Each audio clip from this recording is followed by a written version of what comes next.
Kendra Cocksedge, welcome to Between Two Beers. Thank you. We're excited to have you here in the Export Beer Garden studio. Bit of a busy week, has it been, Kendra? Yeah, it has been a pretty busy week so far. Still a few days left of it, but it's been a busy day. But I'm here. Yeah, we're going to get to all of the busyness. You're here tonight as part of Rexona's Not Done Yet campaign, which actually seems like a pretty good idea. It's about inspiring Kiwis to move more, and they've sent us through some fairly concerning stats, really. It said 58% of Kiwis aren't exercising for the Ministry of Health's recommended 2.5 hours a week, and 60% of Kiwis say mental or physical barriers impact their ability to move. You must have had a few barriers across your rugby journey, Kendra? Yeah, I definitely have had a few barriers, and it's been quite fitting, I guess, partnering up with Rexona in this space. You know, like for me as a junior rugby player and coming through the ranks, I was told that I was too small to play the game, and mostly not a lot from coaches, mostly from like the public and people saying that how can I play rugby when I'm so small. So it was challenging kind of hearing that, I guess, as a young girl growing up and trying to compete with boys as well. For me, at a younger age, you only got to play with the boys. There was no girls teams. So, there's definitely been a big barrier for me. And but it's also, I guess, I'm probably where I am now because I silenced that, right? So no one told me I couldn't do anything, and I worked really hard to be the best that I can at what I do. And, I'm small, but I'm mighty, and I've got a big heart. Yeah, you do. I've seen and watched a lot of you. I've just got a little is it an inside note from one of your friends? Is it true that one of the barriers you may have faced was having such tiny feet that they didn't have rugby boots in your size when you were young, so you had to wear football boots? Yeah, you're spot on there. I'm not sure what friend said that, but it's very true. I've got a size 4.5. Men's size 4.5. I'm a woman's size 6, but with my boots, I literally had to get kids' boots because there was none in my size, and it wasn't until a couple of years ago that I got custom made ones. So that's been really good for me because obviously kids' boots not great for your feet. So that's obviously pretty challenging to kind of try and play the game and not really have any boots. And then I was wearing football ones that I had to get from overseas for a while because we didn't have any here in New Zealand. But I'm just pretty grateful now that I've got custom made boots. Well, it's not just barriers as a kid, right? Like Stevie, you've got your own barriers now with your hips, right? But they don't stop you from doing your 2.5 hours a week. No, not done yet. Stevie's got the hips of a 68-year-old. Yeah, X-ray scans would suggest my hips are much older than I am. No, so I started swimming, which has been great. But that's a workaround for you, right? Because you loved running. Loved running, yeah, it was a barrier and I crossed it. Now I swim and I've learned to love it. I hated it to start with, but I'm active again. One of the, I looked through the stats before we came on, and as we should do. Like one of the things that jumped out at me was, I think it's 21% or something like that. People have a fear of, not a fear of exercising by themselves, but they're deterred to exercise by themselves. Like I'm definitely one of those. Not everybody has, I guess, the drive of an elite athlete to be able to get out there and do the hard yards when no one else is watching. But that shouldn't be a deterrent for people to kind of get involved as well, right? Yeah, no, for me, I guess I'm probably wired differently, and I've got to train differently being an elite athlete, and I've always been able to do it by myself. But there's nothing stopping people from going for a walk, around the local park or going to a local session in the gym or whatnot. And I think there's obviously a piece in there around people, self-image and self-conscious, which to me is like we've all gone through it through some point of time. And I used to be self-conscious probably the opposite way with my body, like wearing dresses and stuff because we've been going to the gym and you feel like you have big shoulders and big arms and you're kind of going to get a bit of stick for it, whereas now it's almost like it's cool to have that as a female and everyone wants to have tone muscles and whatnot. But there's a big piece around people being self-conscious, and for me, I've just had to work through and just silence that, silence that little wee negative train that comes into your mind about it and push through it. So, but I think these types of conversations are important, right? Because no matter, even me, still to this day, some days I'll walk into the gym when I've got my gym buddy with me, and I'll look at, I'll catch a glance of myself going across the mirror, and I'll think, oh, look at the state of you. But you just kind of push through, and you realise that a day or a session in the gym is better than a session not in the gym, right? Yeah, exactly. I think your mindset changed there as you walk past the the mirror and you go, damn, I look good. You know, like it's just honestly, it's changing that slight little mindset, and you'll be surprised how much that changes. And if you know, like I think any type of exercise, right? There's no formal structure around what you need to do. It's just getting out. It could be walking the dog. It could be taking the kids to the park, or pushing a pram around the park, or going, you know, as you said, going to the gym. And to me, you know, if you've got time to do it, it's just, I find it for me, like if I don't do it, I feel tired. You know, so exercise to me is like, it's that adrenaline, and obviously it releases endorphins. So movement helps me, and helps, you know, I guess probably helps with the endorphins, which gives you a bit more of a positive mindset.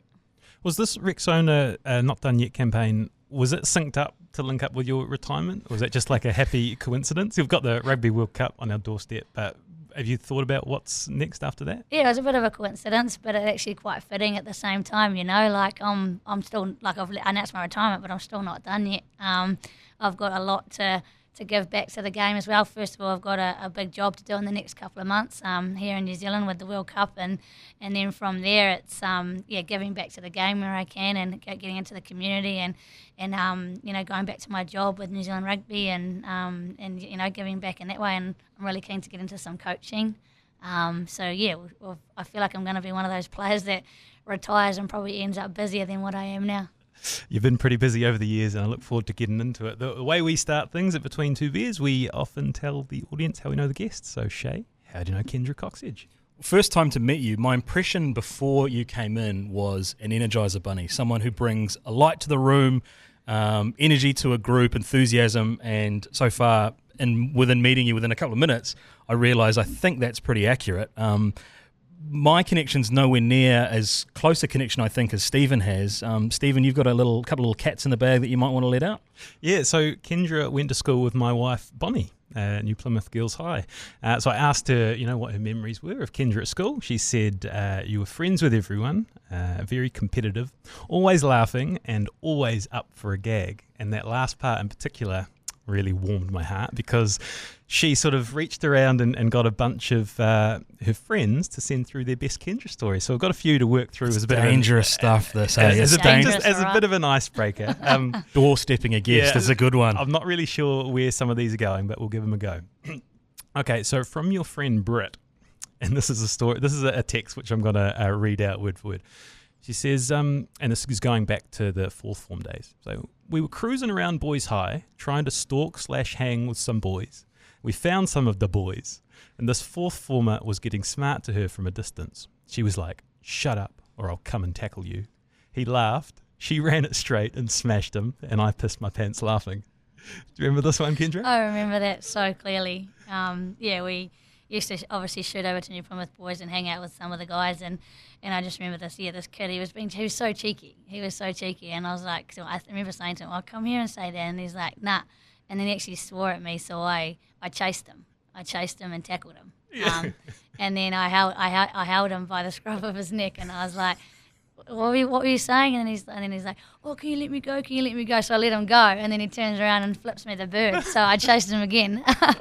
And Britt was there to see it. I think there's about 3 or 4 of us. So it was quite funny at the time. That's got to have tainted his school reputation. Yeah. You don't get away with something like that. Might have carried some barriers with him from that point onwards. Yeah, also hopefully it doesn't come up on the media one day that I was beating up young boys. I think if you're the same age, true. It's fair. Yeah. Okay, nice. So the second one, and this is one I'm particularly interested in hearing. I've got no info apart from what I'm going to say. Ask her about egging Joe Moody's ute and putting sardines down his air vent. Yes, that's happened too. That was actually, I think we actually had some. He went to Christ College, and they're called Syrups down in Christchurch. So, and we went to Lincoln with Joe Moody, Lincoln University, and I remember they one time come and egg the house and flat that we were staying in. So we were like, we'll go get them back, and his truck happened to be parked up the driveway. So yeah, we egged his truck, and we wrote syrups and golden syrup on the back of his truck and on his window screen. And then the next day it was like super hot, so it like baked on. Oh, brilliant! Yeah, and then we egged it as well. You know, just those first year uni antics. So yeah, it was a bit of a laugh, and I'm not even sure. Like, I've obviously just let the cat out of the bag anyway. If he knew it was us, but if he's listening to this podcast, he's going to know. Listener. Joe will be listening. So that was our case, and then they actually got us back. I think it was duck shooting, and they come and put some gross duck all over the car and through the house and all that kind of stuff. So it was a bit of banter and a bit of a lull. Prank wars. It sounds like a bit of a brotherly relationship.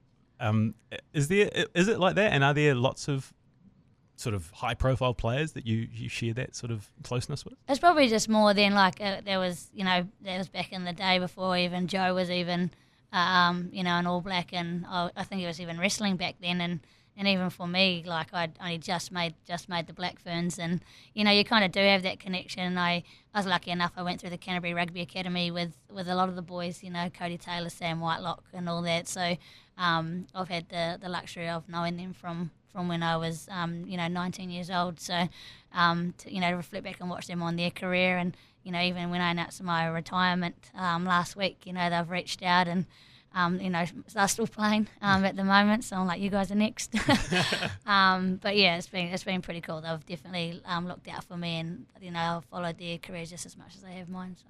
Yeah, nice. Is it also true? I saw in Shay's notes, and I haven't checked this one myself. Are you related to the Barretts? Yeah, it's very distant though. It's more family friends. We're down, from the Naki down the coast. We kind of grew up. They played rugby for Rahutu, and I played for Okato, so we kind of knew each other, for a long time. And yeah, so it's quite bizarre. Like I just reflecting on that, I think it's so crazy how like three brothers play for the All Blacks. Holy heck, they're Smiley and Robin must be pretty proud parents. How do you think Smiley would go? We've talked about Smiley as a guest, like just unpacking like what that childhood was like, and having three amazing All Blacks in your family. Yeah, and like they've got daughters and another son that hasn't, that's not an All Blacks, but he's still a good quality rugby player, and the girls are fantastic athletes as well. So just having all round, you can imagine what Christmas Day, would be like at their house, and I can imagine how competitive it is. Yeah, I think that gets lost on people, how incredible that is. Okay, good. We're making good progress here, and a couple more. Okay, this one might have come from your sister. Get her to tell us about the time she tried to use an axe to build a bike ramp. I love the look on a guest's face where the story comes out and they kind of wince and just cringe. Like, oh, God, we're really going to have to explain this one? Okay, here we go. Is this one okay to tell? Yeah, that one's okay to tell, definitely. But I'm thinking I'm knowing where she's going with that. I used to love, like at our house on the farm, we had like a roundabout, and I used to love jumping on my bike and going around the roundabout on the grass, and then I'd make like bike ramps. So I'd get the axe out of the woodshed and do it. And such a Kiwi childhood by the way. One day I was I was trying to build a bike ramp, and I was getting frustrated, and then my sister comes in and she's like, "Oh, I'll give you a hand," and I was already at boiling point. So then I chased her with the axe, just because she was annoying me, and I was getting frustrated because I was such I'm not real I'm not real particular with stuff, but I was with that. I was trying to get it right, and it was just frustrating me. And what an axe is like, unless you're chopping firewood, it's not really that useful. Yeah. I think I just got a bit frustrated, and then I chased her around the roundabout with the axe. The roundabout. Was it a full axe or a little tomahawk? Nah, just a little tomahawk. Okay. But at that age, I would have been falling over if I had a big one. Good. Appreciate all our little helpers sending this in. I'm sure they're enjoying hearing you sort of squirming a little bit, telling them. But this is a nice one, and this is actually one that I picked up on social media. And it was, it might have been a TikTok or an Instagram, but it was captioned, when you didn't tell your parents you were leading the haka. And it's a video of your parents at Christchurch. Obviously didn't know that you were doing the haka, and then that someone was filming their reaction to it, which was amazing, and I've seen it go really viral. Can you tell us a little bit about how that happened? Yeah, I mean, that's pretty crazy, actually. I just talking to you about it, on TikTok it's had over 800,000 views, which is massive, right? It's huge, and I didn't think it was going to have that much of an impact. I didn't tell many people, so I got asked to lead the haka for the Black Ferns, and then I hadn't announced my retirement, but I knew it was going to be my last game in Christchurch in the black jersey. So, and then we had Ruahei de Monte and Arihiana asked me if I wanted to lead the haka, and I laughed at them. I was like, nah, there's no way, and then they're like, no, you've done it for 16 years. We've watched you. You're going to be fine. And then we had a team practice. Like we have practice, obviously, when new girls come in and we've got to teach them the actions and the words. And Arihiana just told the group that I was leading it. And I was like, hang on a minute. I've got to make sure I want to do it respectfully, make sure I'm going to do it well. And then I just went, you don't usually go hundies on your first practice. You kind of just... you just say the words and go through the actions and whatnot. And I was like, I need to go hundies to see if I can actually do this. Well, this ties into that self-conscious thing, right, that we're talking about as well. Like it's just a different avenue around being aware of yourself. Being aware of yourself and being vulnerable in that too. And that like I'm saying that it's okay to be vulnerable. And I was kind of going, oh my gosh, I'm not sure if I can do this. And, and then all of a sudden I just went hundies at the practice, and then I surprised myself, I surprised the team, they were all cheering, and then from there I just did a lot of practice, like in the bathroom, in front of a mirror, in the shower, driving in the car, but I didn't have a lot of time, so, and then just to go out and far out and to not tell many people, and then just to tell one of my mates to sit by my parents where they could and capture the video. Was pretty cool, and I asked her to do it, and she sent it through to me, and I was like, I'm just going to do a post about it, like not thinking. Yeah. And then the media picked it up, and it's gone viral on TikTok and on social media. But yeah, like just the emotion from my mum and dad to, I guess, to see that there's so many times they've I guess been proud of me, and that one was just was really, really special to them and to me and to the rest of my family. Yeah, it's really cool. Were you nervous, like? The morning of the game, I think I might have seen some quote about being more nervous than your debut. Yeah. I was definitely really nervous about it, and like when you debut for the Black Ferns, the most nervous part you go through is the anthem and then the haka. And then once the game settles in, it's fine. And then for me, it just felt like that debut, if not more, because I was going to be leading the haka in front of everyone, and the world was going to see that. And, we talk about that piece around being self-conscious, and I wasn't sure if I was going to be good enough. But as I said, I'm one that likes to silence that and put myself, I guess, in a position where, you only grow if you put yourself out there. That's how growth happens. So I'm real massive on that. So I was just like, I'm going to do it. I'm going to try. I'm going to do it. I'm going to do it well. And I'm going to make people proud, and that's what's happened. So you pretty absolutely cool. Nailed it. Thank you. Absolutely nailed it. It was awesome. Yeah, I've had a lot of awesome comments from people around the world, all positive as well, which was really cool because I was a bit worried about what might come back from it, but it was definitely all positive. But you think of the message it sends as well to kids growing up that aren't Māori, that see someone who's not like that leading the haka. Yeah. It's an inspiring moment. Yeah, and that's how I looked at it too. And for me, I'm all about that, and I'm wanting to inspire the next generation and be a role model and help the younger girls come through in terms of their confidence in any sport or in life in general. Like if I could mentor every young girl, I'd love to. I know that there's a lot of teenagers and that don't play sport, and they're self-conscious and not sure. Body image is a massive thing now as well. So wherever I can, I want to help, because I've experienced bits and pieces of it, but I've managed to overcome it. And if I've got advice to be able to give back, I want to be able to do that. There's something really cool about genuine reaction too, and it's why reaction videos are so huge on YouTube. You can see in your parents' face, as the emotion overcomes them and they realise what's happening, and it's almost like you don't need words. You can just see your whole career almost playing out in their face.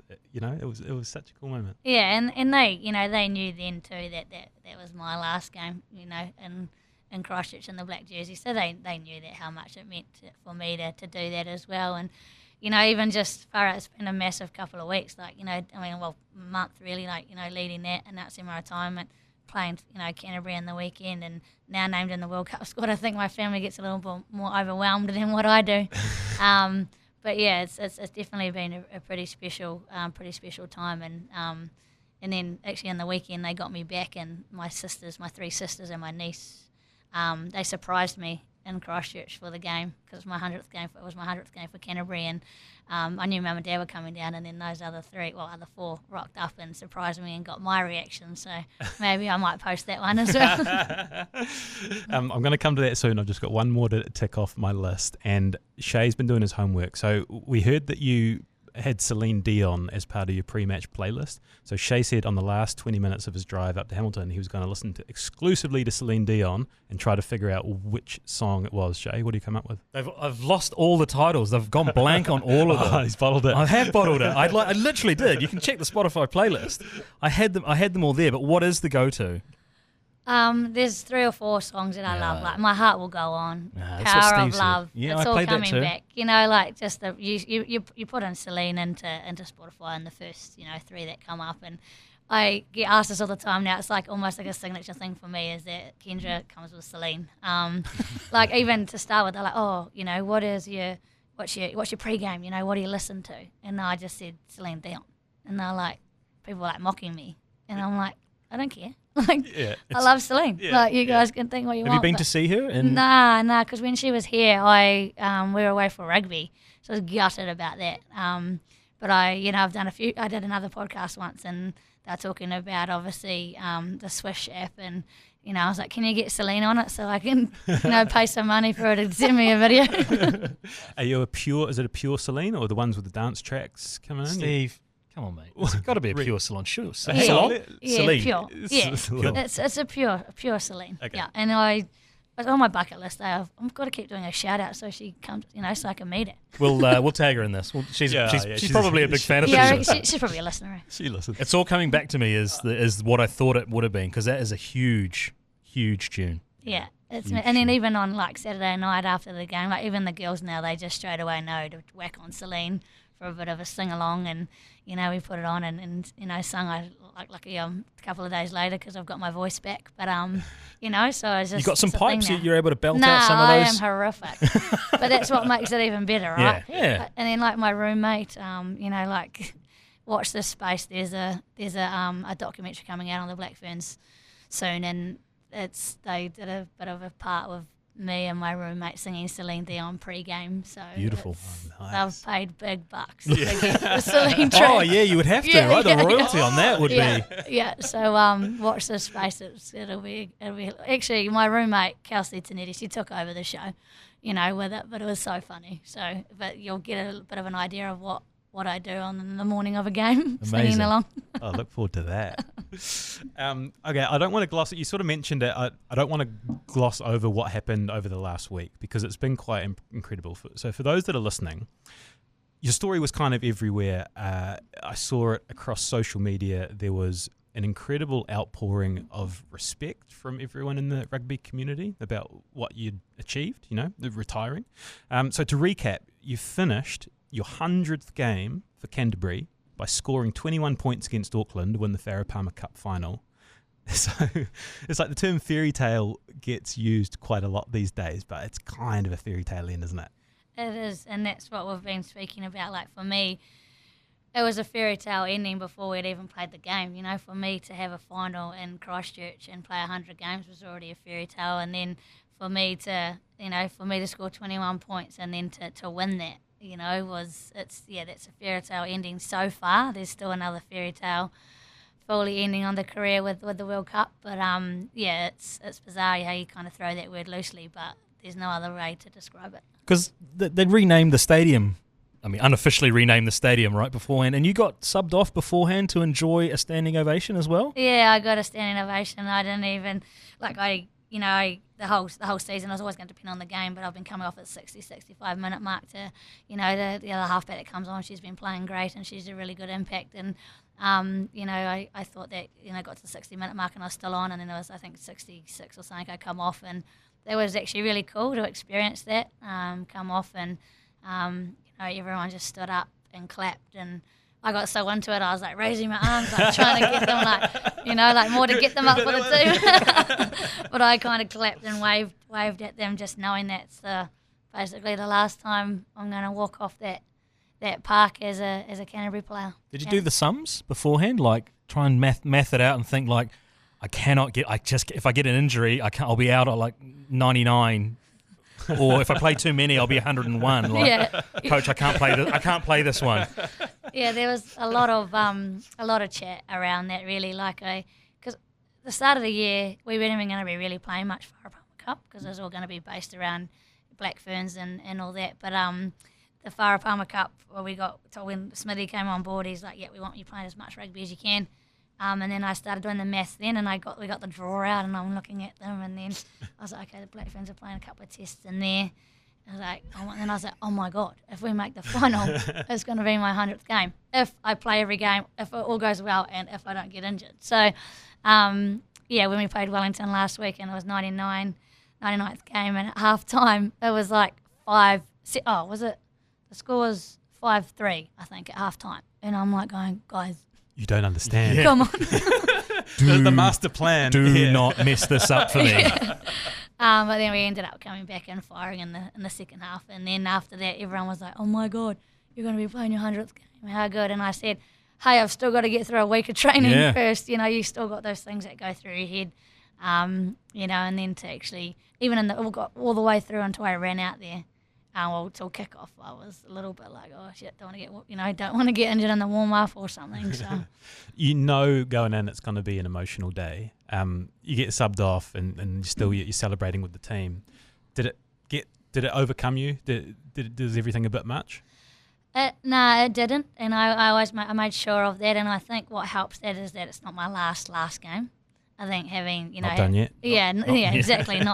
Not done yet. I've got a big job ahead, and I think that's probably helped. And even, I was sitting, in the changing room after the game and having a beer, and was just sitting there just soaking it up, going, oh my gosh, that's the last. But there wasn't real full emotion yet. I don't think it's fully hit me. It might not until next year when everyone's pre-season training and I'm sitting in an office at a computer doing work like everyone else. So it'll be real interesting to see when it kind of hits me. It could be, post World Cup as well. When it's actually my final game. It's when I'd say it might sink in a bit more. Yeah, because you are still in the heat of it right now. This only happened a few days ago. This morning you've flown into Auckland, and it's been media and schools and All Blacks team naming, and now the Between Two Beers podcast. It's a lot. Yeah, and there's a lot. And then, even tomorrow, I've got a few other media things in the morning, and then go back and got a bit of training to do. Maybe tomorrow afternoon, just a bit of recovery stuff, and then we're into training Thursday, Friday, and then we're back together on Monday with the team for World Cup. So it's 8 weeks. Yeah. So I don't think it's going to have time to hit me yet. No, you won't process it. I want to go back to the start. And Shay's pulled out this great quote. So, started playing rugby when you were 4, barefoot, team of boys, amazing. But D. Luckin, who was your coach in year 7 and 8, got that right? Yeah. So, you've done your research. Yeah, that's what we do. So his quote was this really cool picture I want to paint. He says, when we played inter-school rugby, she was our little secret weapon. We would turn up and she was the only girl. The other team was full of boys, and they would just laugh at us because we had a girl in our team. She just got heaps of tries and was no weakness whatsoever. That's when I knew she was special. Yeah, far out. Even just listening to that makes me feel a bit emotional. There was, rocking up every week, playing with the boys. I look back and I'm like, how do I even do that? And I give credit to my family, right? Like my mum and dad for allowing me to do that. They could have been like, nah, you're not playing with the boys. It's too rough, whatnot. But they've always backed me. And I think those boys became my brothers, right? Like my teammates. They look after me. I remember playing a game and my hair got pulled because the boys knew I was good. So they started to be a bit ruthless at times. And I had my hair in a ponytail and it got pulled back. And I've never seen the boys move so fast. They were in on this guy and there's a bit of pushing and shoving and that, and I just became their sister that they looked after. And I think that's probably what's helped me in terms of my self-confidence. And over the years is because I started that at a young age. I've just always been confident in my ability, in terms of on the field and knowing that it started at such a young age and the boys always having my back and, just constantly playing the game and rocking up every Saturday and I guess pushing some barriers aside, like one time I didn't get selected in a team because I had to play down a grade actually because I was competing for the same position as the coach's son. So, wow. Yeah, so that was quite tough too, like I was just like, what the heck? It didn't make sense. And my family were like, my mum and dad were like, what? Like, we know she's good. But I was literally competing with the coach's son. And so I just sucked it up and I just played down a grade for a year and just continued to I guess, rip up in that grade. And I had a lot of support, from a small town. So you get the whole community generally gets in behind you. And even some of the parents of the boys were like, what's going on here? And then it just didn't bother me. Like, I just silenced that, and I'm always out to prove people wrong. Yeah. So no one tells me I'm too small. No one says I can't. And I get asked these days, what's advice you'd give young females or young players? And I just said, don't ever let anyone say that you can't do something. Like if you're passionate and you want to do it, just put your mind to it and do it. And I still give that advice today. We'll chart the changes that have happened over your career as we go. But one thing that kind of blew me away when I was researching was thinking about, like, you've come from a family of 4 girls, you've got a twin sister, you started off playing in an all-boys team. Fast forward to where you are now, there's now an under-16 girls tournament named after you. You've got a book, Little Kenj, which has been sent to every primary school in New Zealand. It's a pretty phenomenal and cliche, and we're hammering it home. You're not done yet, like, I get it.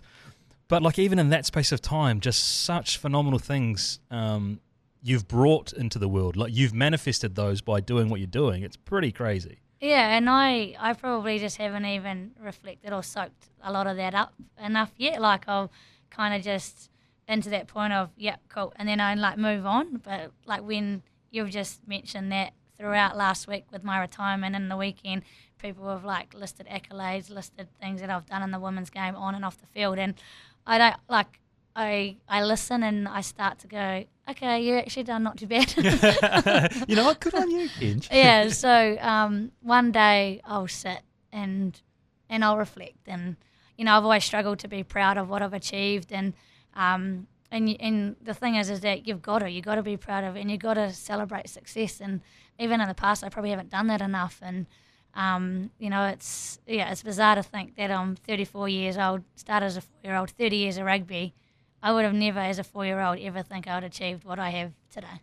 I just love that picture that Dee painted with that quote. Because I'm a parent, I've got a young daughter. I can't imagine turning up to a rugby game and seeing one tiny little girl there involved, all these boys, and her running the show and absolutely dominating bossing it. Like, what are the parents on the sideline saying? Like, who is she? Yeah. She's amazing. I used to have some of the, you'd have the parents as well of another team come up and be like, what, she can't play in that team? And I like Dee, Dee was awesome. He was just like, she can play if she wants to play. Like, she's good enough to be here.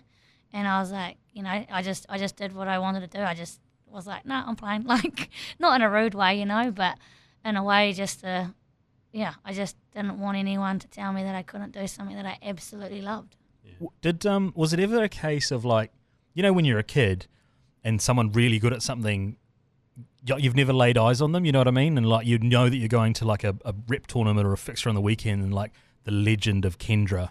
Like, fuck, we're going to be playing like Taranaki. Like, shit, look at that Kendra girl. She's phenomenal. Was it like that? Was it kind of like when you went to like rep tournaments and get-togethers, people were like, oh, so you're the one. I get it now. There was a little bit of that at a tournament around that year 7 and 8 age, and I think because we used to have some set moves on the field that involved me, and it's quite funny actually because that try that I scored on the weekend, it was an intercept, and someone said to me, like a couple of people said, like, that's what I used to do when I first started, like always looking for an intercept, always ready to pounce on the ball.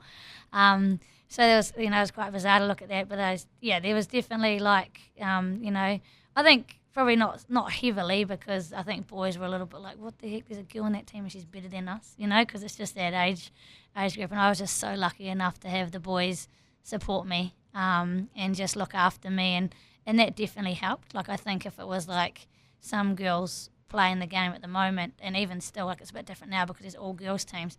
They get pushed onto the wing. They want to play because they've seen the Black Ferns, and they don't get any ball, and the boys, you know, they don't really look after them. Whereas I was just so lucky I got well looked after. I don't know the backgrounds of a lot of the Black Ferns players, but is yours a story kind of similar to other girls that grew up in rural communities where they where they were able to play in boys' teams and come through that way? Yeah, so there's a couple that have got a real similar story, definitely, and then there's because girls didn't tend to start until older, you know, until it was become like, you know, the single sex, not allowed to play with the boys, because if you get to under 13s, you're not allowed to play with the boys anymore. So there's girls that started at, you know, at high school, so they kind of had a different approach. But there's a few of us that have the same story, and like I sit back and I think, and I can almost pick the ones that played growing up with the boys. Like, really. I don't know what it is, but I think it's like a skill set piece or something that you just know that they started at a young age with boys. You were talented at cricket as well growing up. Was it other sport? Was it you were the kind of coordinated girl that anything you tried you were really good at in a sporting capacity? Other than building ramps. Hey, I still got the ramps made, you know, I still managed to build them. But yeah, my sisters say that all the time. And then we'll play like, I don't know, a game of Monopoly. Let's be honest, like Monopoly is a disaster for a family. And like I'll be losing and they're like, oh, see, you're losing at something. And then I'll be so competitive, or I'm playing mini golf, you know, and having a bit of a shocker and they beat me. And then all I talk to them about today is when they beat me 10 years ago playing mini golf. But I don't know, I love sport. So I played multiple sort of sports through school, and I think that's really important. You know, we don't want kids to specialise too soon and too early in the game. And I played rugby, cricket, squash, touch, basketball. I'm not the tallest, but I just did everything that I could possibly do. And, you know, I think that's important, and it scares me, you know, in terms of even the stats you're talking about before around movement. It's, you know, there's not a lot of it even at a younger age now. And for me, that's all I ever used to do. Like, I used to get home from school and build ramps and go, you know, ride on my bike. And, you know, now the scary part is that kids go inside and sit on devices and it kind of scares me a little bit, because I absolutely loved my childhood, just being out and about. And, you know, and then I got a bit older, and we used to live across from a school once we moved off the farm, and I'd, you know, go home and chuck my bags off, change, get out of my school uniform, end up down on the rugby field, you know, kicking goals to win World Cups, you know, as you picture it, or it's raining, and Mum never stopped me from going outside in the rain, and I'd basically only go home at dinner time, you know, when it was dinner time, and go home and eat, and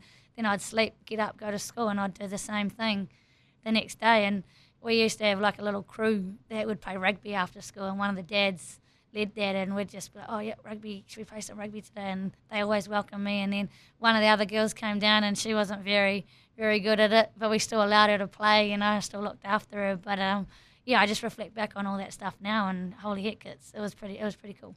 Yeah, cool. It's cool you get to reflect in situations like this, because I can see it sort of ticking over in your mind as you're saying it. Like, yeah, really cool. You've downplayed the cricket as well, because like you played 25 ODIs or 25 List A one day. You probably know more than me. Yeah, don't worry about it. Bad memory. I work in cricket now, so don't worry. I've got it there. Guy. For the Central Hinds, 5 T20s as well. You played in like a state shield, which what it was then, a state shield final. Like, you were a good cricketer, and I believe we won a couple of times actually. Yeah, I believe cricket actually was what took you to Christchurch. Yes. Oh, I'm so impressed with your guys' research. Were they pissed off when you turned your back on this? Yes. yes. I'm not going to lie. Again, it comes around that piece is that I've never had anyone tell me that I can't do something if I set my mind to it. And you know, I've been managed, you know, not in a rude way, but, you know, been managed to be able to do it. And I went to Christchurch on a scholarship at Lincoln University on a cricket scholarship. And, you know, so that took me down there and played a bit of cricket. And then it got to winter, and I was like, oh, yeah, I'm probably going to play rugby, because I played all through school. Didn't tell cricket that I was doing that, and then played club rugby, made Canterbury, and then made the Black Ferns all in that year, and then made the New Zealand A cricket team, so just the team that sits under the White Ferns. So I didn't have to make a decision in sport until then, and I think that's awesome that I didn't have to make a decision until then. Your first year at university, you're 18 years old and you're starting to work out where you want to go with your career and whatnot, and or what sport you want to do. And I think it was pretty cool that I didn't have to choose until later on in life. Imagine how good your cricket career would have to have been for you to have made the wrong decision. For rugby to have been the wrong path. Yeah, nice. I got asked the other day. They were like, "Oh, what do you reckon? You're going to go back and play cricket?" And I was like, "No." But I might play some social cricket or something. Even there's no such thing as social sport to me. But Black Clash. Yeah, the Black Clash. You get back into the Black Clash, well, wouldn't you? Ted's been, so Graham Henry's been involved with the Black Ferns, and I've hit him up and said, "You dropped me. I played one game and you haven't called me back." So he's like, "I'll get you back next year." So we'll see. I think it's potentially maybe going to be back in Christchurch. Yeah. You and Kieran Reid opening the batting or something like that. Yeah, I didn't get a bat last time because me and Izzy Dag were having a fight over who was going to go in next, and he won. So. Spoil sport, is he? But was it a difficult decision to make? Yeah, it was. It was a difficult decision to make. And what I find real cool is I had no pressure from anyone. My parents, far out, they've just been so supportive. They were just like, do what you want to do. Like, there was no, I didn't get any specific coaching sessions and that all going through. It was just, I just played and loved what I did. And I got to the point where I was, I'd played for the Central Districts Hinds, as a 15-year-old. So I'd, played in the team for five years. And I think for me it was just that point where I was like, okay, rugby's 80 minutes, cricket's 6 hours. You're 3 hours out on the field, you might get a few overs, which takes up probably bugger all time, like 3 or 4 minutes in the whole grand scheme of things. But I used to field in the covers and in positions where you always had to be ready and be alert, and I actually love that. But I think I just got, I don't want to say sick of cricket because I did enjoy it, but it just got to the point that I just thought rugby was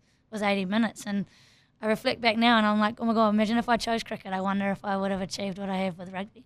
Did the 98 World Cup win into your psyche for the Black Ferns when you were growing up? No, it didn't, to be honest. I didn't even really know about the Black Ferns until later on, until late in high school. I got approached by Dale Atkins in my last year at high school saying that it'd be cool for me to go and play in the, now called Wharapama Cup for Manawatu, which is 3 hours, obviously south of the Naki, and they wanted me to kind of travel down there and play that. But I just said no. I wanted to finish my schoolgirls rugby and finish school and do what I needed to do to try and get into university. And then I said ideally I'll see you next year when I'm first year at uni, and then that's kind of what happened, which is quite bizarre. But yeah, it's pretty special. Been all pretty crazy. Yeah. So you made your Black Ferns debut at 19 in 2007. Was that quite an intimidating environment to enter at that age? Were there other teenagers in there at the point? There was only a couple of us that were. We had Renee Whitcliffe was the same, but she's a couple of years older than me. But I was definitely the youngest by far. Like in terms of when I say by far, probably someone was 2 years older than me, which would have been Renee. I actually think there might have been one 18-year-old. I actually think there's one 18-year-old, and. Yeah, I'm not going to lie, it was intimidating, more so because you're playing with legends of the game, right? Back then there was, the Emma Jensens, the Anna Richards, the Victoria Hayways, the Mona Lisa Codlings of the world. And was Louisa Wall still playing, or she had gone by that stage? Melody Robinson? Melody had gone as well.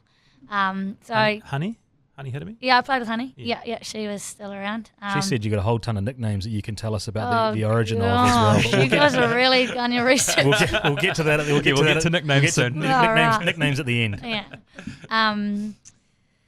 Yeah. So, I've lost my train of thought now. Sorry. Honey Hidemi does that to people. Oh yeah, the environment that you came into. Yeah, and more because you're playing with legends of the game, and you were like, you didn't want to put a foot wrong. So you say, you said I'm an energizer bunny. I bring a lot of energy, and I'm probably going to talk a lot because I'm a halfback. Not that's what you didn't say that part, but I thought it. But I didn't say boo in my first 2 years in the Black Ferns because I was just soaking it up and just you weren't quite sure. You didn't want to put your foot in foot wrong, and I just wanted to soak it up and listen to all the legends around me and and do what I need to do. And then I sat behind Emma Jensen for 9 years before I got a, established 9 position, and that's just patience. And I just learnt from the best, learnt from Anna, and I think that's really shaped how I've turned out and how I've become the player I have today.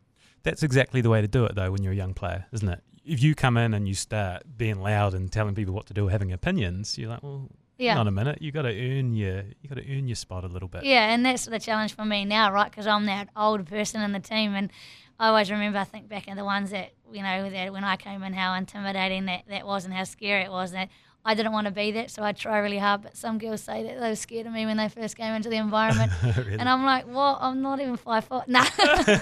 I'm like, I'm not, I try and feel like I don't want to be intimidating because I wanted them to feel comfortable, in that environment. Little story from when you first joined up with the Black Ferns. First year of uni at Lincoln, when she made the Black Ferns, celebrating at a pub and being amazed that she was going to get paid for every day she was on tour. In brackets, from memory it was fuck all, but amazing how much has changed in women's rugby over the time she's been playing, and she's been at the forefront of that. Do you remember that one? Yes, I do remember that one, and it's funny. I was excited then about getting, I think it was like $25 a day when you're in camp, or $50 it might have been, but like I think back now, holy heck, and now I'm paid like full time to train every day and to do what I love, like when you get to wake up and go, man, I get to move today and I can do it however I want in the gym or whatever, and I'm passing a ball around with my mates. Like not everyone gets to do that, right? So so to think back, that was a challenging time there. And when you're at uni, any money money's good money. Yeah, $25 a day. Yeah, hell so, student allowance. Yeah, Hello. Exactly. So Course related costs as well. The old $1,000 you get and buy new gear. Yeah, and you didn't even spend it too much on course related stuff. Did you? Nah, You never. just got the money. And Just go to the library and use the books that are in there. Yeah, exactly. So it was, that's bizarre. I just feel it's been really special for me. I've got to experience the amateur world and the professional world, and I've got to continue to share that, because the ones that are coming through today, some, not all, are just that, sometimes can be that handout mentality, and rather than that hand up, and, I'm just so stoked that I got to experience both, because we used to say we used to be professional without being paid professional. Everything we did as the Black Ferns was about, basically being like the All Blacks, where we just didn't get paid any money to do it, and now we're moving into the era of, getting paid to do it, and young girls will be coming out of school and getting contracts, and I was lucky enough to get out of school, get my degree, and have a job as well as playing the game. And a lot of questions recently have been around, oh, you're retired, where to next? And I'm like, well, I'm going to a job that I've worked hard for, there's a lot to be said for that well-rounded, that kind of natural life cycle that we kind of grew up with, of school, uni, job. Yeah. But by doing your sport at the same time, I think you're in a really good position. Like, your foundation is really set. Whereas, as you've pointed out, some kids, male or female, go straight from school to being an athlete, and it doesn't really prepare you for what life is like afterwards. Yeah, and it doesn't. And you hear stories around, some All Blacks, battle with like,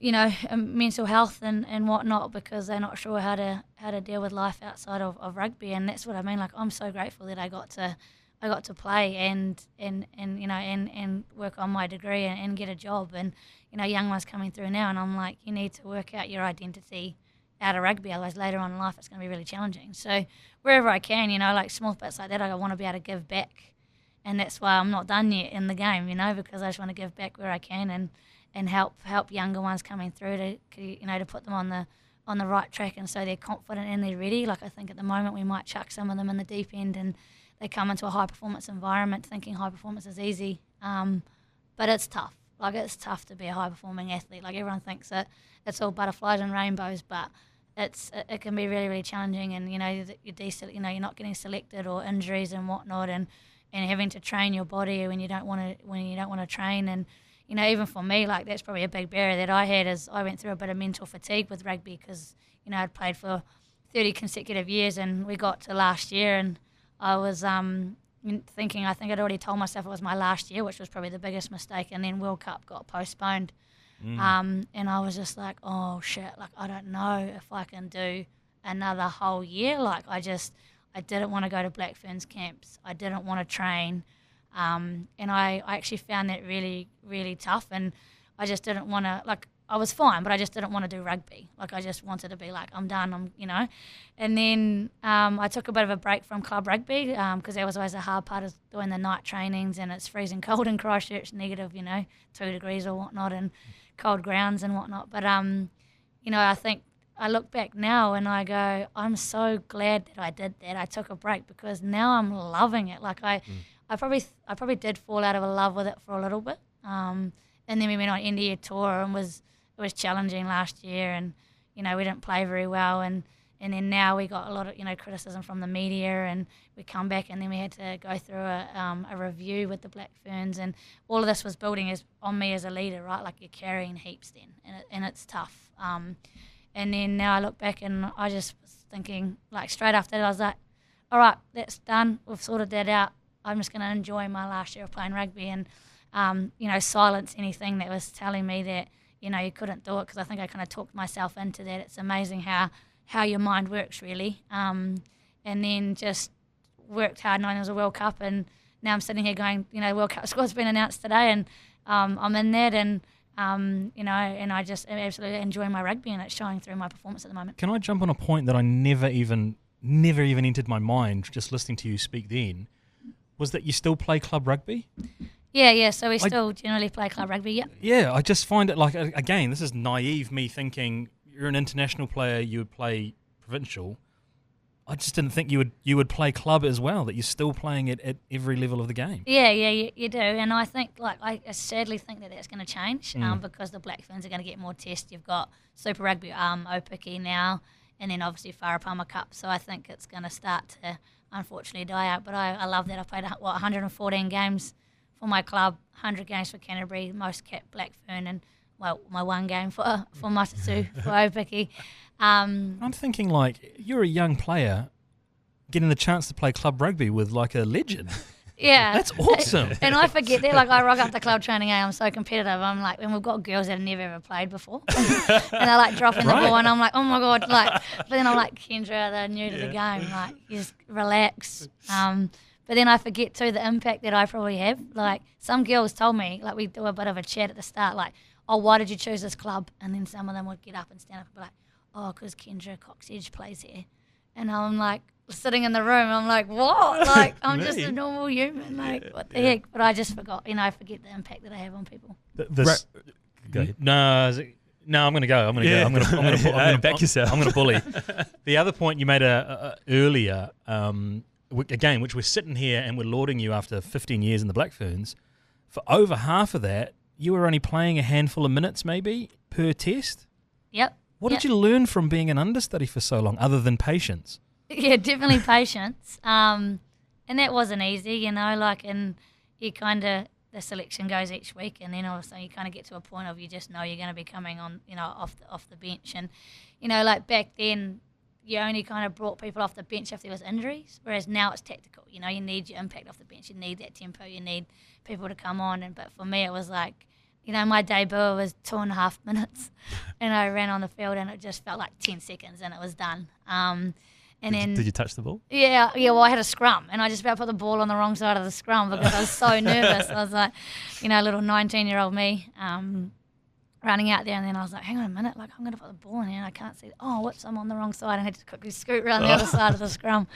But I guess that's crazy to think that I played bugger all minutes, and people didn't realise that. Like, they think that I've just started in all my years in the Black Ferns, and I have to keep telling them, no, like, I'm where I am because I sat behind Emma Jensen for 9 years. Like, yeah. Oh man, that's such an important message. And I was talking with Shay about that before. Like, people see now the finished Kendra Cocksedge, and they see all the accolades, the achievement, and the World Player of the Year, and they think that it's always been like that. Was it 9 years? Yeah, 9 years. You sat behind someone. How many tests someone. Was that? In that 9 years, I should know that. I'm a stat what I guy. worked out. We only used to play 1 or 2 tests a year. Yeah. So in that 9 years, it was bugger all games that we got, and I would have got 3 to 5 minutes probably max. But that also builds, I guess, a sense of appreciation for when you 100%. do get your chance. You're like, well, fuck that. No one's going to take this off me now. Yeah. and that's why it's different with that younger generation coming through now and that resilience piece, right? And, I have conversations with the young girls and all the time about it, and, they're upset because they're not playing, and I just have to calm them down and sit with them and say that, yeah, it's not easy, but your time will come. I just keep saying to them, your time will come. And, for the ones that stick at it like I do, it will. And, we've talked about barriers a lot today, and there is a lot of barriers that I've had to experience in the game, and it hasn't been easy. But I am the player I am today almost because of some of those barriers. You love rugby. Rugby is your life.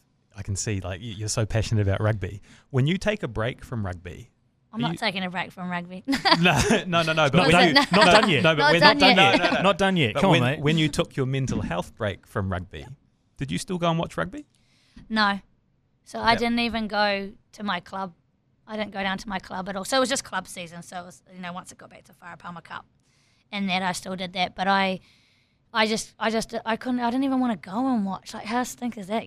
That's so bizarre to think that. But it was so tough at the time, and I just think I still wanted to get up and live life and carry on. It was just based around rugby, and I just didn't even want to. I didn't even go down to my club and help them at training or even watch a game. That's when you need the break is needed. Yeah, and that's what I mean. It just I probably should have done it before it got to that point. But I didn't really know because I just love it so much. I was like, there's no way that I don't want to train, or there's no way that I don't want to go and watch rugby. I love this game. But I wouldn't say fully I fell out of love with it, but there's a part in there where I just needed a break. Yeah. Just a break away from it, and holy heck, it's done wonders. I'm glad you took it. There's been a lot of clips I've seen in the more recent times of you sort of with Dan Carter and Aaron Smith and these guys, these sort of legends of the men's game. Is there a knowledge share? Is that only more recently, or has that been through the whole time? And what do you give each other? What do they learn from you? Do you learn from them? Does it go both ways? Yeah, it's been more so recent than anything. Just even with the Black Ferns, we've connected more with the All Blacks, and we got a double header actually coming up soon at Eden Park, and on the 25th we've got Japan, and the boys are playing Aussie, and we've got a photo with them. That's pretty cool. We're actually connecting a lot more, which is really exciting. And for me, I've just gained a really good relationship with Aaron Smith and TJ Perenara. And we call #9gang. And I think there's a piece in there where they've said to me, they've tried to change a bit of their game on the way that I lead a game and the way I play in my game management. And I've done the same with them.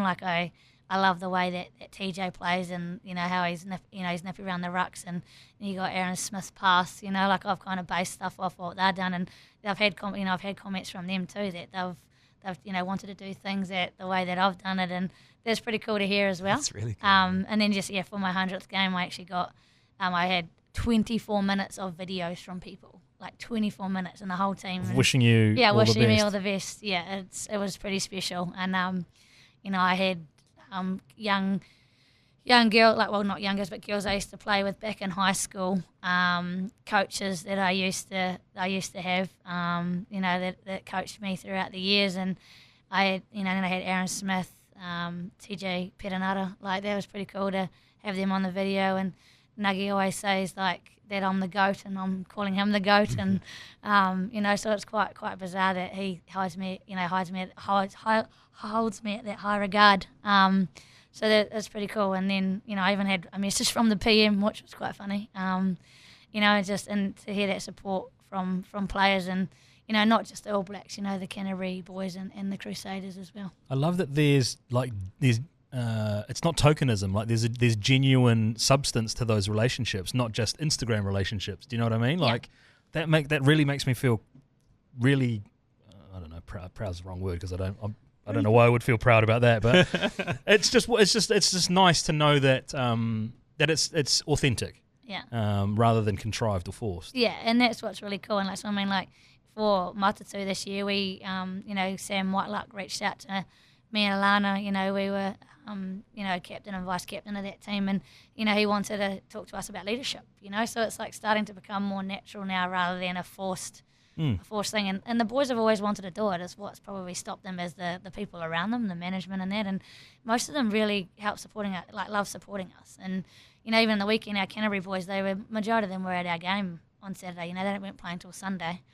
So we're just trying to break that down slowly, because the more we can support each other and the more that they're jumping up and saying support the Black Ferns, women's rugby is great, you know, the better it is for you know, for everyone, and definitely for the younger generation coming through, and even, you know, for a young female and a young male, you know, like that's something that's been really cool for me, is the growth that I've seen. Is I used to have older males say, you know, why are you playing rugby? Women shouldn't play rugby. And I've had to have multiple conversations like, how do you have that? Like, if someone comes up to you, you know, what do you say to that? Like, that's quite tough to deal with. And I just used to say, because we're good at it. You know, and nothing should stop us from doing it. And then, you know, you had young boys that just even still, like they used to say, you know, girls don't play rugby. Like, and now it's like the other day after my announcement, I went to the supermarket. I hadn't been out for a few days. I'd just been training, you know, going to training, kind of coming home. And you know, because we're getting prepared for the Whare Cup final. And then afterwards I went out to the supermarket, and there was 4 people that saw me that day in the supermarket, and majority of them were older men, and they come up and they shook my hand, and they were like, the legacy that you have left in the game is amazing. And like, I was like, wow, like, to me that's how I know the game's changed, because we've got the older generation that are actually starting to watch us play and enjoy watching it too. And then, you know, after the Whare Cup final, I had these young boys, Kendra, can I have your autograph? You know, so to me, that's how I see the movement in the game. It's like there's been so much change because of that, you know, and that's why I wanted to do my little Kenj book, because I wanted not just for the girls to see that girls can do anything, it's so the young boys can understand that girls play rugby and that it's okay. Yeah, you mentioned the media before, and I'm interested because you're kind of uniquely placed to comment on this.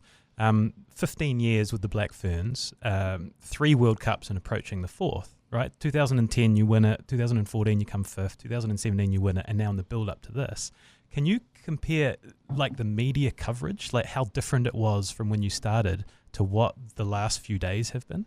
Yeah, it's been huge. So 2010 we won the World Cup, and we got no media back home. Like, there might have been little bits and pieces, but nothing headline news, nothing on the sports news. 2014, obviously 4 years later, women's rugby starting to get on the map a little bit. We lose heaps of media, not heaps, but a lot of media around it because we lost. 2017, holy heck, that was unbelievable. That was awesome. Like, we're flying home, and I'm in the airport on a you know, radio station back home in the Naki, you know, doing media interviews, and then as it's kind of gone on. One training that I remember clearly, we were up here in Auckland and we were training, and I swear there was more media than there was players. Really? Like, and they were all around the field, and you just look at that and you go, oh my gosh, like, and they all wanted a piece of the Black Ferns, and it was all positive media. And then even today, like, after that World Cup announcement, it was like, holy heck, Kendra, can you do that? Can you do that one? Can you do that one? And, you know, we have what we call a media scrum. So you just in front of a mic like this, and then you've got everyone asking questions, which we never had that. You might just have the one person that wanted to write a news article, you know, writing down notes, but now it's all like in front of the camera, and it's growing so much. It's been really cool to watch. Yeah, that is cool. And like, I feel I'm in the media, there's a swell of interest in this World Cup. It's really sort of bubbling away. It must have been exciting today. Like, you know, the squad's announced, and now, you know, the countdown begins. It's going to be really cool to follow. There are 2 things, we can't go through all of your achievement and awards, there's too many, but there are 2 that I'd like to single out. The World Rugby Player of the Year in 2015. I understand that was the day after the All Blacks won the World Cup final, and there's a big ceremony. Were you expecting to win? No. So I just remember some of these so clearly. Like, I like to tell the story because the listeners and people that are hearing it, I feel like they want to hear it, because you don't get to give them that full experience. But yeah, 2015. So that was my first year when I got a start for the Black Ferns. That's when I got my number 9 jersey, and I played every game in the jersey. And And I played my best rugby because I got that opportunity. I took it with both hands, and I'd prepared myself. I knew I was ready. All those little wee self-conscious trains that come in, and all those little negative thoughts, you just kind of push them aside because I was so determined to prove people wrong and do what I needed to do. And and then got this email from World Rugby, and I clicked into it, and they were saying, "Oh yeah, you've been nominated for Women's, World Player of the Year," and then they're like, "Yep, you can come to," and I was like, "Oh my God!" Like I was more excited about going to the World Cup final, the Men's World Cup final, and the All Blacks were playing Aussie, and that was pretty cool. So I was in London, we were at Twickenham, and the guys had just won, and then the next night was the awards night, and I had one of my really good mates, Hayley Jupp. She was travelling, and Rachel Taylor. Actually, they're both travelling overseas at that time. And I said to her, she's so passionate about the game. She'd never played rugby, but I said, "Hey, do you want to come to this awards night? Like, come with me. It'll be cool to have a +1." And then I took her, and I'm sitting there, and it gets to the award, and I was just like, "Oh, I'm not going to win it." Like whatever. You kind of you never assume you're going to win anything. Those are just the small little wee things, a little cherry on top, that comes with it. And then I'm sitting there, and I think Portia Woodman was nominated for Seventh Player of the Year, and I think she had just won that.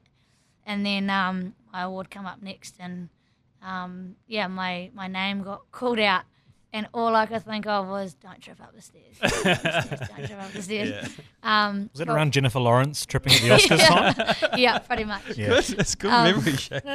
And then I just, when I got up, because it's it's like it's well, you might know it's like this light right here.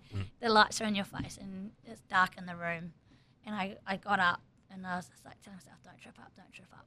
And then all I saw was this big group of people on the right stand up, and it was the All Blacks and their management. They gave me a big standing ovation. They were hungover as, like, don't get me wrong, some of them had fallen asleep at the table.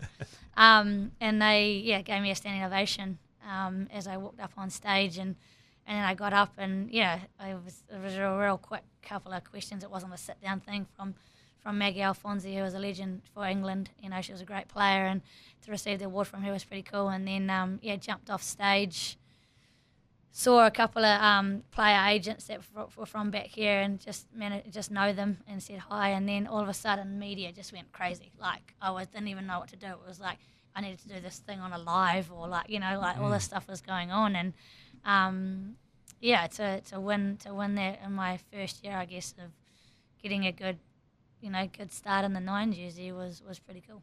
We're gonna do the two accolades, but can I just jump in with, you're the best player in the world in 2015, and I know you had a goal of wanting to play in the Olympics in 2016.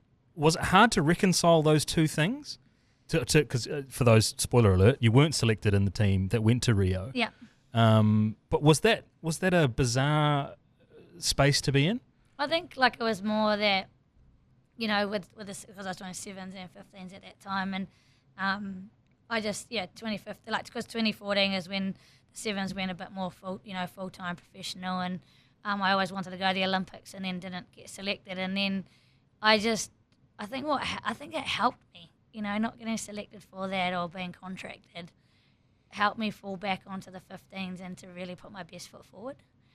So that's how I would look at that, is that it gave me the motivation to want to be the best in the 15s, and and to be able to do that in 2015, and and then I come off the back of that, and there's so many things that go through your head, it's the same with when I received the Kelvin Tremain. I was like, oh my God, you just won World Player of the Year, you can't be real shit next year, so I put all this pressure on myself to train really hard all through that summer, because I was like, I just got to continue to be the best. You can't be the best in the world 1 year and then be down the bottom. I was like, don't go from 0 to 0.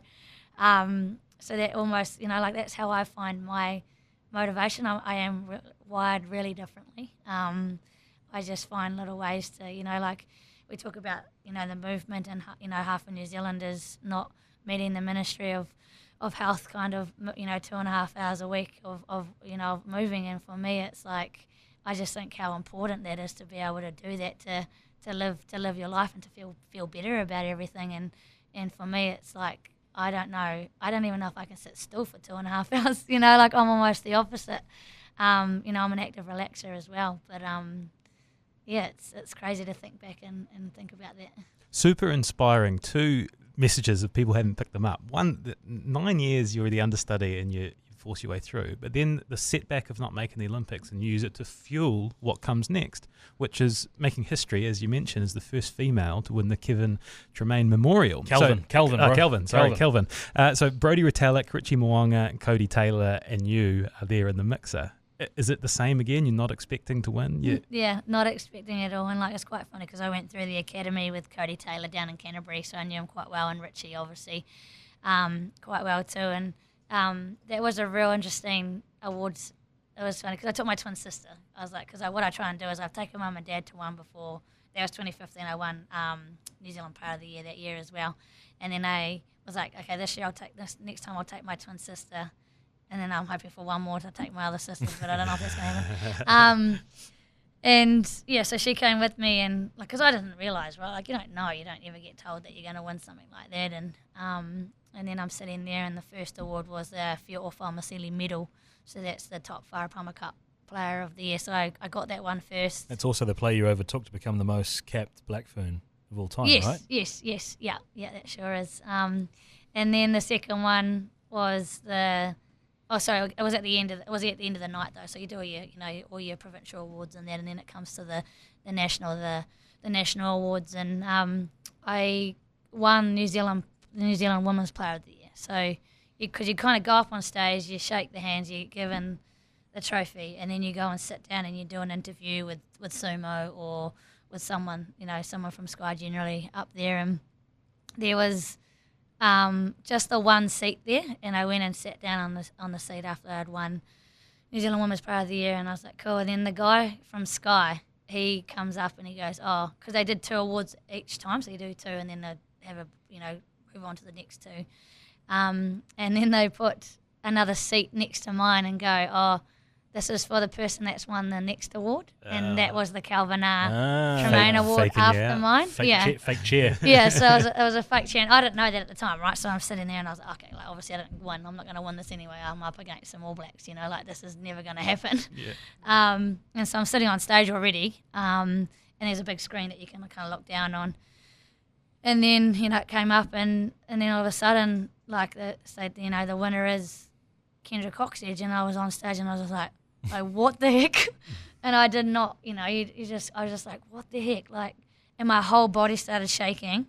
And then I went and got the award, the trophy from Grant Robertson, the Minister of Sport, and he whispered in my ear, it's real heavy, because it's heavy. Yeah. It's probably 6 or 7 kgs. Yeah.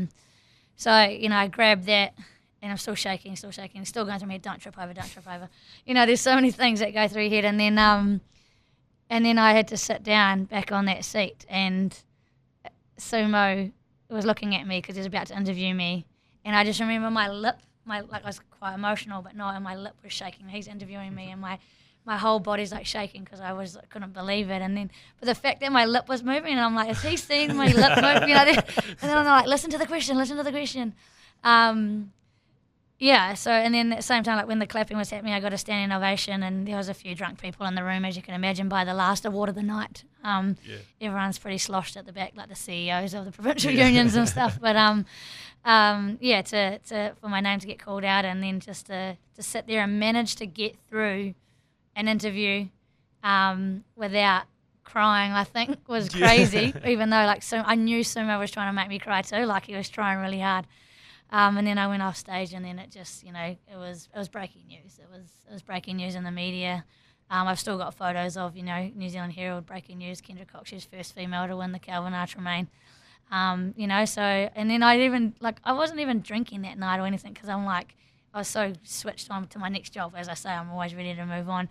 And then I get back to my seat, and my twin sister's bawling her eyes out. I'm like, why the hell are you crying?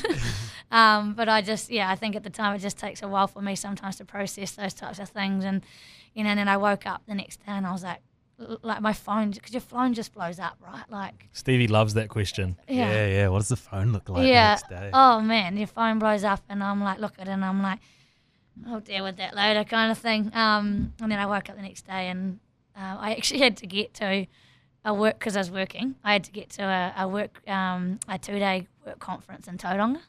So that's why I wasn't really drinking, because I was like, okay, I need to be on for this conference. So I had to fly up early, take all my trophies with me, and then I got to see my workmates, and they had like set up this awesome as like celebration, with chocolates and everything. So that was really cool, and I got to share that with them.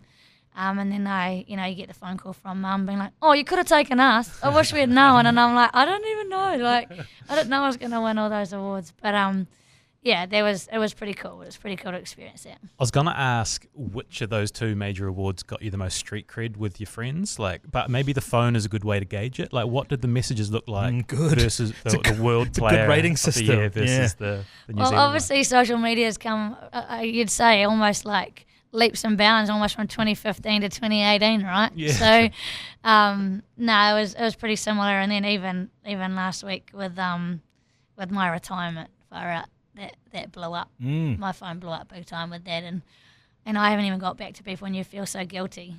But there's no other way to do it than thanking people when you can. Whenever you get that opportunity, because it is quite tough to go back to every single message. But I try so hard to, because that's me. Like, one, I hate notifications, so I'm always trying to get rid of the badge at the top.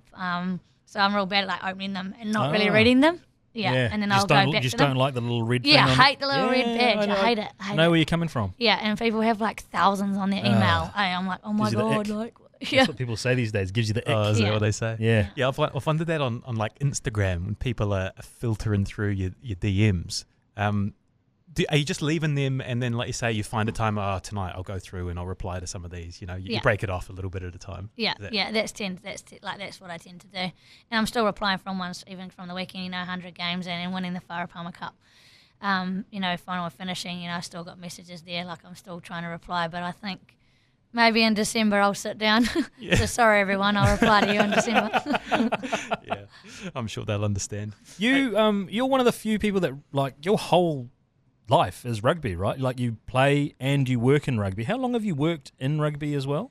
For 7 years. Wow. So I got my job at New Zealand Rugby, and was my role was a women's rugby development manager for the Crusader region originally, and then COVID kind of hit, so the role changed a little bit, and I became women's participation manager for the whole South Island. Obviously, cutting roles, saving money, as businesses needed to do. But people ask me... Were you impacted by that directly? We went through a restructure. Right. And that's probably what was tough in terms of that that kind of, mental fatigue I went through as well, was there's a lot of stress around my job at that time, because I wasn't sure if I was going to get one or not, and everyone said I'd be okay, and then I was like, yeah, but maybe I'm not, because they know that I'm playing rugby, so there's all those things that go through your head. But it was, I'm not going to lie, it was a tough time in terms of my stress. Stress levels were obviously quite high, and that's why I always fall back on exercise, and I trained really hard through the lockdowns. We were in lockdown at the time as well, so trying to go through a restructure when you're in lockdown, and then I was like, I don't even want to play rugby. There's so much that was going on. So it makes sense, because if it's such a big part of your life, and all of a sudden like it's taken away. And it was that, and then we didn't know when we were going to be playing. Yeah. Right. So I've got what I love doing every single day, and then my job could be getting taken away, and then I'm not playing. It was pretty challenging at the time. But for me, I always reflect back on it, and as I said, I like to move, and then I ended up probably slightly overtraining, because I was, just hammering myself going for runs, which is probably not the best approach. Chelsea Alley. Chelsea Simple now. Yeah, nice. Yeah. Sort of caught everyone's attention with her Instagram post and comments from 2021, sort of recognising the inequalities in the game.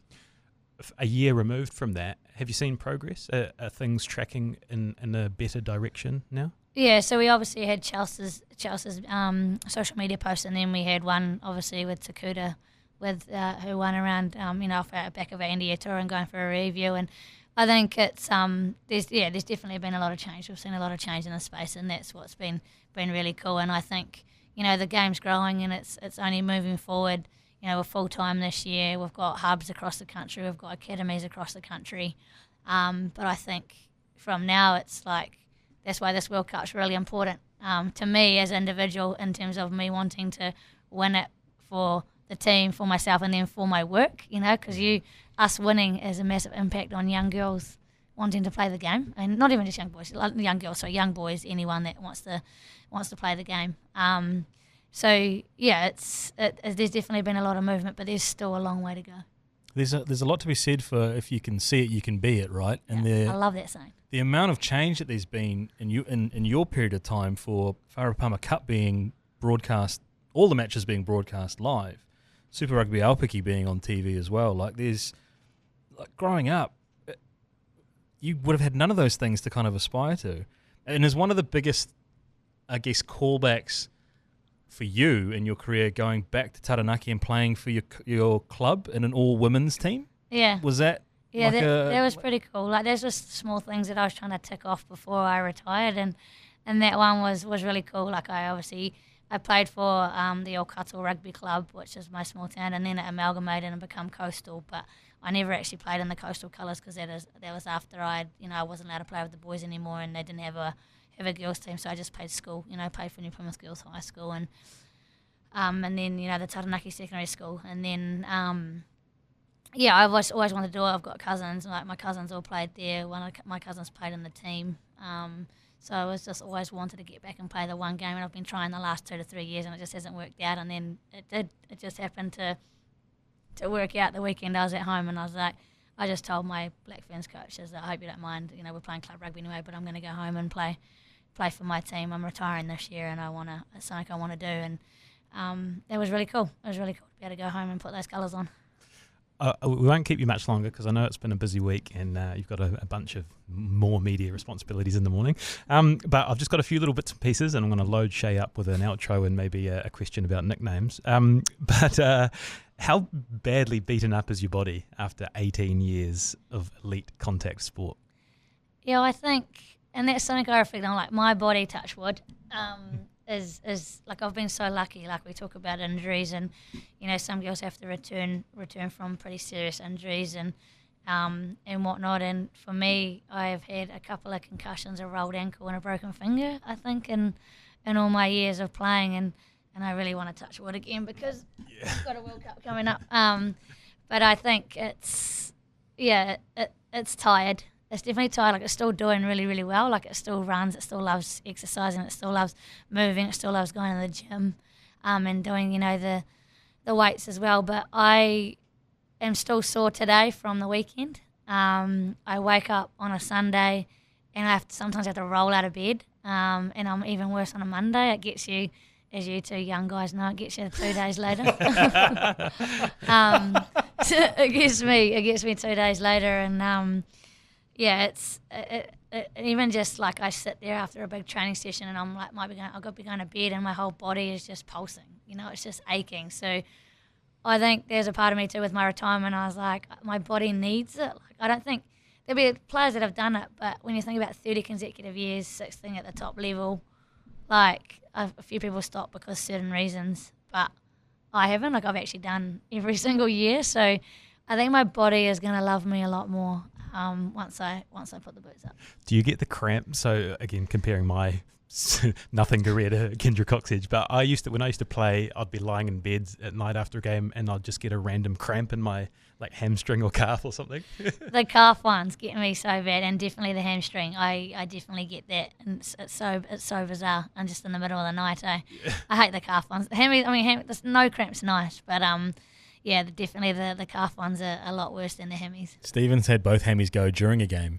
What? It was one of the most amazing things that I've ever seen in my life. Yeah. I think Bonnie might have been there watching as well. It was just the side of I think both my calves went as well. Hamstrings and calves. It was just a man in his mid-30s hobbling off towards the playground behind the soccer field and just lying on the ground.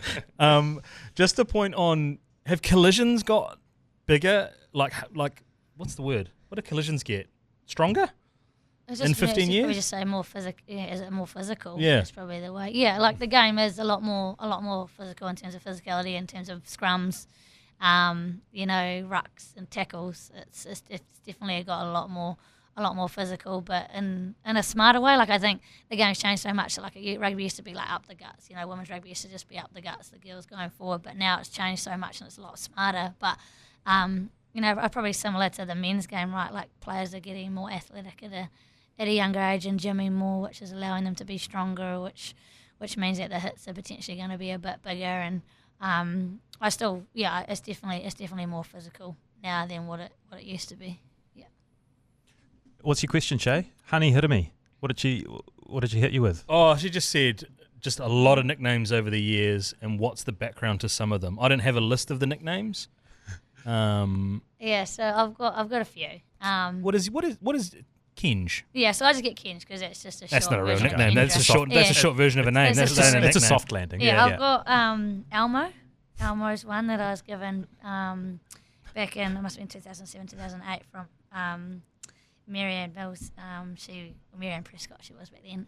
One of my teammates, and she was a prop, and she just said to me one day, because I was laughing so much, like laughing so hard, it sounded like Tickle Me Elmo. Tickle Me Elmo. Yeah, exactly. And then me just being like, I guess, strawberry blonde, and when I was playing I used to get really red, so that's basically what it comes down to, that I just sounded like Elmo and I was red. So then that one stuck, and it's still kind of there. And then I've got a real funny one, and I'm happy to share it on this podcast. And people think the wrong thing about it, but one is Minge. That was the one. Okay. You didn't want to say it. You didn't want to say it. You knew what it was. Yeah, I did. You're right. And it's funny. It's with a J. He's bottled it. Yeah. Well, it's with a J, with a G, however you want to spell it. But it's so bizarre because everyone just mind goes to the gutter, but it's totally opposite. And it's so funny. Like, I don't tell many people about it because you don't really know the right setting to do it. But context. Everything. Yeah, exactly. But so I was back in 2008. I was rooming with Carla Hoiapa, who I'd actually debuted with back in 2007 as well, and I was rooming, and back then you had to when you went overseas you changed your SIM card out of your phone. So so I've taken the battery out, I've put my SIM card in, and you got to ring them up to connect it or whatever, and I've rung up Vodafone and saying that I wanted to connect, whatever you kind of used to do, and then they were like, oh, so what's your name? And I was like, Kendra. And they were like, oh, okay. So, and then I was like, the conversation kind of carried on, and then they were like, oh, so do you spell that M-I-N-G-E? And then because at that time my phone was on speaker, because you know how you go on hold and that. And then Carla's my roommate. She's on her bed. She's completely lost it. And I'm lost it, being like, how do you get that from Kendra? So someone on the other line, I think, was taking the piss, Vodafone New Zealand, no, Vodafone Australia.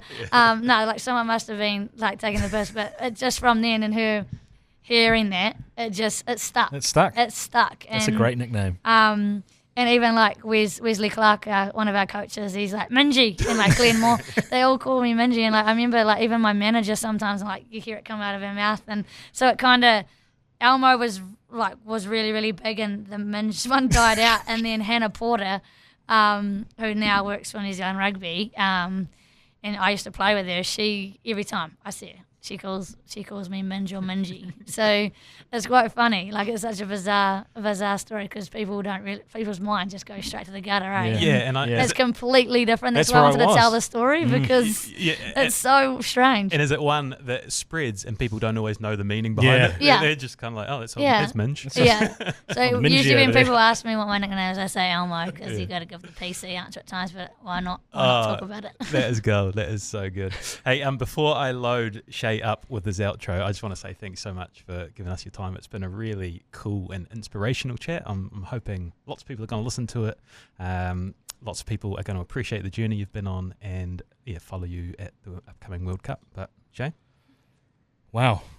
First, congratulations on a stellar career, but I think more so congratulations on carrying the load to a point.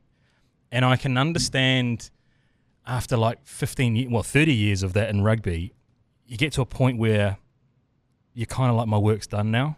And I really, really hope, not only for you, but for women's rugby in New Zealand, that we have a positive tournament, that things go really well, and we can look back. I've been astounded in just doing the research for this as to what you've achieved in your career. And I think the thing that got me was that tournament being named after you. That must be such an amazing feeling. And I hope you get time in your retirement. I know you're not done yet, but I hope you get time in your retirement to sit back and to really reflect and to really see all the achievements that you've done and know that in terms of the history of the sport in the country, you've been a massive load bearer.